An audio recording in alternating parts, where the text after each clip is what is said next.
ఆదిశంకరాచార్యులకి బాలాకు ఒక మంచి సన్నివేశం ఉంది. ఇది మహాకాళి మంత్రతంత్ర శాస్త్రము అనేటువంటి గ్రంథములో మీకు ఇది లభిస్తుంది. ఏమిటిదేని అంటే, శంకరాచార్యులు తన యొక్క భాషా పరిజ్ఞానముతో కొంతమందిని ఓడిస్తూ వెళ్తున్నాడు. కాశీకి కూడా బయలుదేరాడు. అంటే కాశీకి రాకముందు ఆదిశంకరుల యొక్క దృక్పథం, యాటిట్యూడ్, జ్ఞానం ఏమిటిది అంటే, శివ ఏవ శక్తి, శివ ఏవ సత్యం, శివుడే సత్యం, శివుడే దేవదేవం, మంచిదే, శివుడే సత్యం, శివుడే దేవదేవం, శివుడే ఆదిదేవం.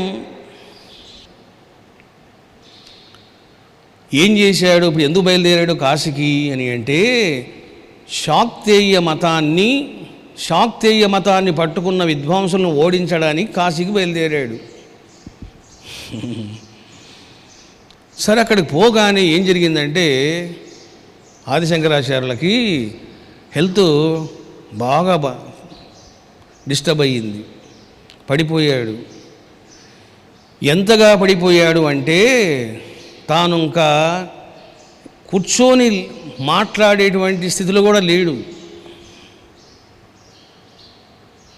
మాటలు రావడంలే. ఎందుకు ఇలా జరిగింది అని బాధపడ్డారు. ఆచార్యులు ఈ విధంగా ఉంటే ఎట్లా ఓడిస్తాడు పండితుల్ని, ఏ విధంగా మాట్లాడతాడు అనుకున్నారు. చూడండి, ఆ రోజు రాత్రి శంకరాచార్యుల దగ్గరకు బాలా త్రిపుర సుందరి దర్శనమిచ్చింది స్వప్నములోన.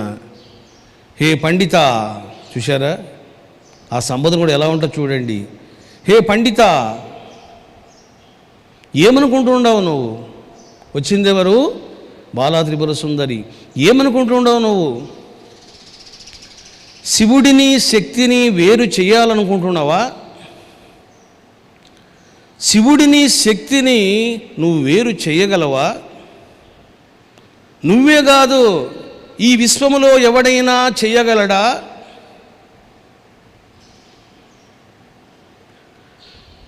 నేనే ద్వైతంగా, ద్వైతాద్వైతంగా, నేనే అద్వైతంగా ఉన్నాను. నువ్వు చెప్పేటువంటి శివుడు కూడా నా స్వరూపమే. Are you thinking that there is a difference between Shiva and Shakti? I am saying clearly that there is no difference between Shiva and Shakti. చూశారా? శివుడికి శక్తికి భేదము లేదు. శివుడే శక్తి, శక్తే శివుడు. ఇప్పుడు నీకెందుకు జ్వరం వచ్చింది? నువ్వు ఎందుకు పడిపోయినావు? ఇప్పుడు నువ్వు శక్తిహీనుడవా, శక్తిమంతుడవా? చూశారా? నేనుంటేనే నువ్వు మాట్లాడతావు, నేనుంటేనే నువ్వు కూర్చుంటావు, నేనుంటేనే నువ్వు వాదిస్తావు. శక్తి లేకపోతే వ్యవహారం ఏముంది? కాబట్టి సత్యము తెలుసుకో, నీ యొక్క మతిని మార్చుకో.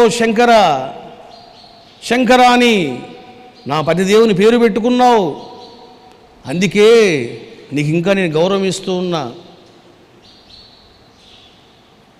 శివుణ్ణి ఎట్లా గౌరవిస్తున్నావో శక్తిని ఆ విధంగా గౌరవించు. శివుడే శక్తి అని చెప్పు, శివునికి శక్తికి భేదము లేదని చెప్పు అని ఎప్పుడైతే బాలా త్రిపుర సుందరి కాశీలో ఆదిశంకరాచార్యులకు కనపడి స్వప్నావస్థలో చెప్పిందో, శంకరుడు మరుజన్మ పొందాడు. చూశారా? ఈ రకంగా బాలా త్రిపుర సుందరి దేవి వచ్చి ఎప్పుడైతే ఆదిశంకరులకు ఆ విధంగా ప్రబోధం చేయడం జరిగిందో, టోటల్గా మారిపోయాడు ఆదిశంకరాచార్యులు. అక్కడి నుంచి అమ్మ మీద గ్రంథాలు రాయడం మొదలుపెట్టాడు, సౌందర్య లహరి రచించాడు.